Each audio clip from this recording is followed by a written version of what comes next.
கடங்காரனுக்கு பணத்துக்கு தான் சார் சா வச்சிருப்பாங்க. அந்த பணம் நான் தரேன். இப்ப எனக்கு உயிர் கொடுப்பீங்களா?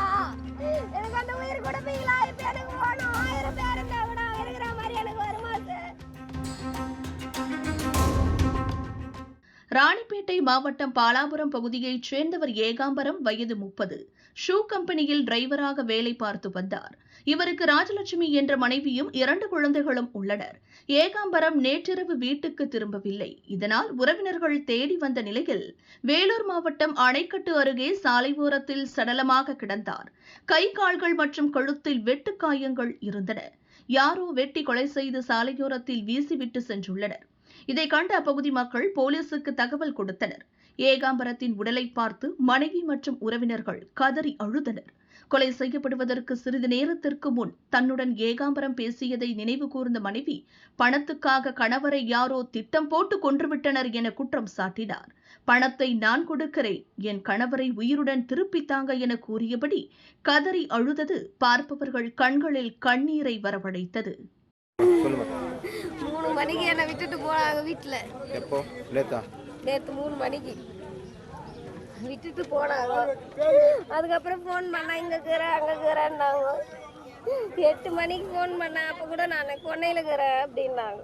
9 மணிக்கு ஃபோன் பண்ணேன். எனக்கு பிரச்சனை, எனக்கு சண்டை, கொஞ்சம் சண்டை, நான் பிரச்சனையை முடிச்சுட்டு பண்ணுறேன், எனக்கு பிரச்சனை நான் முடிச்சுட்டு பண்ணுறேன்னாங்க.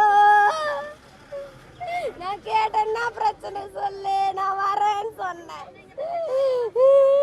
சொல்லவே இல்லை. யாரு கொடுக்குறாங்கன்னு கேட்டேன். சுத்தி சுத்தி நிறைய பேர் சவுண்ட் எல்லாம் கேச்சு யாரு இருந்தாங்கன்னே தெரியல. கேட்டேனே யாருக்குறாங்க எதுவுமே சொல்லவே இல்லை. அப்புறம் ஃபோன் பண்ண போனே எடுக்கவே இல்லை. சரி அப்போ வந்துருவாங்க ஃபோன் பண்ணுவாங்கன்ட்டு நானும் விட்டேனே. சொல்லவே இல்லையே என்ன பிரச்சனை ஏதுன்ட்டு.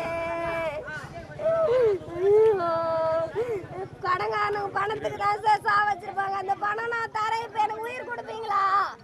எனக்கு அந்த உயிர் கொடுப்பீங்களா? இப்ப எனக்கு வேணும். 1000 பேர் இருந்தா கூட இருக்கிற மாதிரி எனக்கு வருமா சார்? அந்த பணம் நான் தரேன். எனக்கு கொடுக்க சொல்லு சார் அந்த உயிரை. என் பசங்க அப்பா அப்பான்னு நான் என்ன பதில் சொல்றேன் என் பசங்களுக்கு?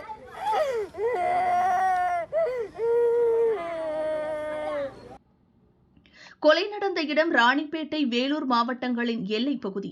இதனால் யார் எல்லை என்பதில் பிரச்சனை ஏற்பட்டது.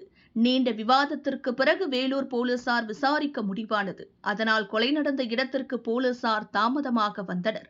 இதனால் ஏகாம்பரத்தின் உறவினர்கள் கொந்தளித்தனர். கொலையாளிகளை கண்டுபிடித்துவிட்டு சடலத்தை இங்கிருந்து எடுங்கள், அதுவரை உடலை எடுக்க விடமாட்டோம் என போலீசாருடன் வாக்குவாதம் செய்தனர்.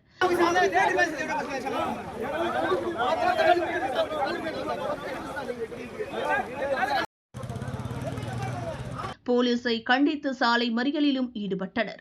கொலையாளிகளை விரைவில் கைது செய்து விடுவோம் என போலீஸ் அதிகாரிகள் வந்து உறுதியளித்த பிறகே சாலை மறியலை உறவினர்கள் கைவிட்டனர். சடலத்தை வேலூர் அரசு மருத்துவமனைக்கு அனுப்பி வைத்து போலீசார் விசாரணை நடத்தி வருகின்றனர். வேலை பார்க்கும் ஷூ கம்பெனியில் ஏதோ பிரச்சனையில் ஏகாம்பரம் சிக்கியிருக்கிறார். அதனால் முன்பகை ஏற்பட்டுள்ளது. பிரச்சனையை பேசி தீர்க்கலாம் என ஏகாம்பரத்தை சிலர் கூட்டி சென்றுள்ளனர். அப்போது ஏற்பட்ட தகராறில்தான் ஏகாம்பரம் கொல்லப்பட்டுள்ளார் என முதல்கட்ட விசாரணையில் தெரியவந்துள்ளது. கொலைக்கு காரணம் கம்பெனியில் ஏற்பட்ட முன்பகையா அல்லது வேறு விவகாரமா என பல கோணங்களில் போலீசார் விசாரித்து வருகின்றனர்.